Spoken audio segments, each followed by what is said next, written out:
Balik lagi di Kita Belajar Bersama Kita Lulus, channelnya para pejuang ASN. Nah teman lulus, siapa yang kemarin minta soal P3K kompetensi manajerial?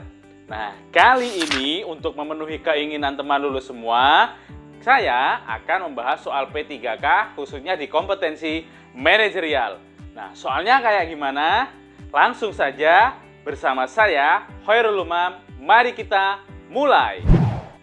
Oke teman lulus, kita masuk ke nomor yang pertama di soal manajerial ini. Sejak dilaksanakannya pembelajaran jarak jauh, terdapat hal-hal yang berbeda dari proses belajar mengajar di dalam kelas.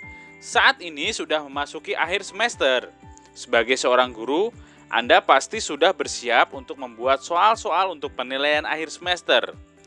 Jika biasanya Anda hanya menyiapkan soal ujian dengan diketik pada Microsoft Word, kemudian Anda print dan bagikan kepada siswa di dalam kelas, saat ini hal tersebut tidak mungkin dilaksanakan karena siswa Anda berada di rumah. Metode yang biasa Anda gunakan rasanya tidak mungkin lagi dilaksanakan saat ini. Anda pun harus memastikan siswa Anda mengerjakan soal ujian tersebut dengan kemampuannya sendiri dan tanpa bantuan orang lain. Dengan tujuan Anda benar-benar mengetahui kemampuan siswa Anda. Jika Anda di posisi seperti ini, metode apa yang akan Anda gunakan? Silahkan kalian jawab dulu teman lulus. Bisa di kolom komentar, bisa di kertas. Oke teman lulus.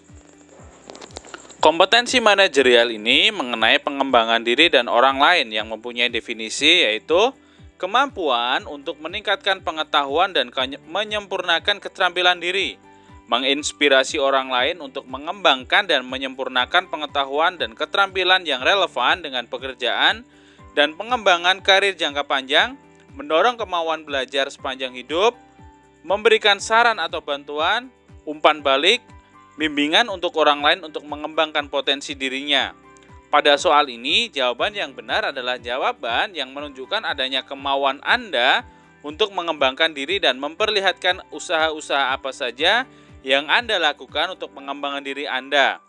Ada beberapa indikator dalam kompetensi manajerial ini, dan salah satunya adalah pengembangan diri yang memiliki beberapa poin penting, yaitu mengidentifikasi kebutuhan pengembangan diri dan menyeleksi sumber serta metodologi pembelajaran yang diperlukan, kemudian menunjukkan usaha mandiri untuk mempelajari keterampilan atau kemampuan baru dari berbagai media pembelajaran, serta berupaya meningkatkan diri dengan belajar dari orang-orang lain yang berwawasan luas di dalam organisasi. Nah, jawaban yang paling tepat adalah yang D, karena pada option ini menunjukkan Anda mampu memberikan beberapa metodologi yang akan Anda lakukan supaya Anda bisa mengontrol siswa ketika ujian akhir semester. Di sini menunjukkan bahwa Anda adalah orang yang memiliki kemampuan untuk perkembangan diri dan telah mampu menyeleksi metode-metode yang sesuai untuk digunakan pada ujian akhir semester ini. Nah, teman lulus, untuk yang poin D itu adalah skornya 4. Poin A, opsi A, skornya 3. C, skornya 2. Dan B, skornya 1.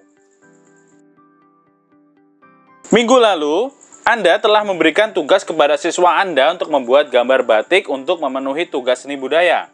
Pada hari ini, seluruh siswa mengumpulkan tugasnya. Anda pun memeriksa tugas tersebut. Kemudian ditentukan ada satu gambar milik siswa yang terlihat bukan seperti hasil karya siswa tersebut. Anda sangat mengetahui bagaimana tugas-tugas siswa itu. Anda kemudian mengajaknya ke ruangan Anda dan bertanya mengenai tugas siswa tersebut. Setelah ditanya dengan baik-baik, siswa tersebut akhirnya mengatakan bahwa tugas itu dibantu oleh kakaknya, karena ia masih harus mengerjakan tugas yang lain. Akan tetapi ia berjanji akan mengerjakan tugas itu kembali. Supaya apa yang dikumpulkan adalah benar hasil karyanya dan Anda pun menyetujui hal ini. Menurut Anda, sikap siswa tersebut menunjukkan sikap. Coba ditulis jawabannya dulu teman lulus. Oke. Siswa tersebut itu akhirnya mengatakan hal yang sejujurnya kepada Anda. Kemudian ia juga berjanji untuk memperbaikinya dengan usahanya sendiri. Berintegritas, jujur tidak bisa seorang diri. Dia perlu dukungan orang lain seperti teman sejawat atau keluarga. Dan dalam hal ini, Anda sebagai orang tuanya di sekolah yang membantu mendorong siswa tersebut untuk memiliki kejujuran. Jadi, jawaban yang paling tepat adalah yang A. Jadi, A mendapat skor 4. Kemudian, D mendapat skor 3. B mendapat skor 2. Dan C mendapat skor 1. Sekarang kita masuk ke nomor 3, teman lulus. Rekan guru di sekolah Anda mengajar, tiba-tiba dipindahkan secara mendadak ke sekolah yang letaknya berada di desa dan jauh dari perkotaan, karena sekolah tersebut kekurangan tenaga pengajar. Dinas menunjuk rekan Anda karena dirasa masih muda dan belum berkeluarga, sehingga tidak memiliki tanggungan seperti guru-guru lain yang sudah berkeluarga. Rekan Anda menceritakan hal tersebut kepada Anda dan menunjukkan kesedihannya, karena harus dipindahkan di daerah yang jauh dari perkotaan karena dia adalah seorang wanita. Bagaimana Anda menyikapi hal tersebut? Silakan teman lulus ketik jawabannya di kolom komentar ataupun di selembar kertas. Nah, teman lulus, ini jawaban yang paling tepat adalah yang D. Memberikan pengertian kepada rekan Anda bahwa sebagai ASN, kita harus siap untuk ditugaskan di mana saja sesuai dengan perjanjian yang telah tertulis di SK. Jadi jawaban ini menunjukkan bahwa kita mempunyai profesionalisme yang tinggi. Kita juga memotivasi rekan agar juga mempunyai profesionalisme yang sama.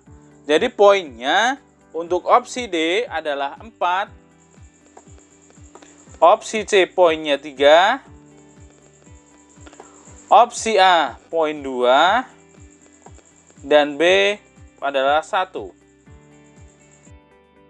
Oke, teman lulus, kita masuk ke soal yang nomor 4. Pada ujian tengah semester kali ini, Anda mendapati nilai dari 20% siswa ternyata di bawah kriteria ketuntasan minimum. Selama ini, dalam pembelajaran di dalam kelas, Anda hanya menggunakan metode ceramah ketika memberikan materi. Anda kemudian mengamati gaya belajar siswa Anda yang mendapat nilai di bawah kriteria ketuntasan minimum. Apa yang akan Anda lakukan supaya seluruh siswa mendapat nilai di atas kriteria ketuntasan minimum? Silahkan tulis dulu jawabannya teman lulus, bisa di kolom komentar atau di selembar kertas. Ini adalah kemampuan untuk meningkatkan pengetahuan dan menyempurnakan keterampilan diri. Hampir sama seperti dengan soal yang nomor 1 tadi. Ada beberapa poin penting, yaitu meningkatkan kemampuan bawahan dengan memberikan contoh, instruksi, dan petunjuk praktis yang jelas kepada bawahan dalam menyelesaikan suatu pekerjaan, serta membantu bawahan untuk mempelajari proses, program, atau sistem baru, dan menggunakan metode lain untuk meyakinkan bahwa orang lain telah memahami penjelasan atau pengarahan. Jadi jawaban yang paling tepat adalah yang B. Karena Anda melakukan pengamatan terlebih dahulu untuk mengetahui apa yang sesuai untuk diterapkan pada kelas tersebut pada indikator ini, yaitu menggunakan metode lain untuk meyakinkan bahwa orang lain telah memahami penjelasan atau pengarahan. Jadi, poin B mendapat skor 4. Opsi A 3. Kemudian berikutnya yang mendapat skor 2 adalah opsi C. Dan yang terakhir opsi D mendapat poin 1. Teman lulus, kita sampai ke nomor 5. Anda adalah seorang guru. Ketika sedang mengerjakan tugas sebagai operator dapodik, teman guru mengajak Anda untuk mengobrol dan curhat mengenai masalah yang sedang dihadapinya. Rekan guru mengingatkan bahwa tugas sebagai operator dapat ditunda karena belum deadline pengerjaan. Apa yang akan Anda lakukan jika dihadapkan pada situasi tersebut? Silahkan tulis dulu jawabannya teman lulus. Nah, Kompetensi manajerial ini mengenai integritas yang mempunyai definisi yaitu konsisten berperilaku selaras dengan nilai, norma, dan atau etika organisasi dan jujur dalam hubungan dengan manajemen, rekan kerja, bawahan langsung, dan pemangku kepentingan, serta menciptakan budaya etika tinggi, bertanggung jawab atas tindakan atau keputusan beserta risiko yang menyertainya. Pada kompetensi integritas level 2, dideskripsikan bahwa Anda diharuskan untuk mampu mengingatkan, mengajak rekan kerja untuk bertindak sesuai nilai, norma, dan etika organisasi. Terdapat indikator perilaku pada level ini, yaitu menerapkan norma-norma secara konsisten dalam setiap situasi pada unit kerja terkecil atau kelompok kerjanya. Nah, berdasarkan ilustrasi soal di atas tadi, jawaban yang paling tepat adalah yang B. Jadi B mendapat skor 4, kemudian C mendapat skor 3, D mendapat skor 2, dan A mendapat skor 1. Teman lulus, soal P3K ini nggak sulit kok untuk dipelajari. Kuncinya hanya rajin. Rajin berlatih dan rajin membiasakan diri mengerjakan soal P3K manajerial dari berbagai sumber. Nah, teman lulus, terima kasih telah menyaksikan video ini. Sampai jumpa di video kita belajar lainnya.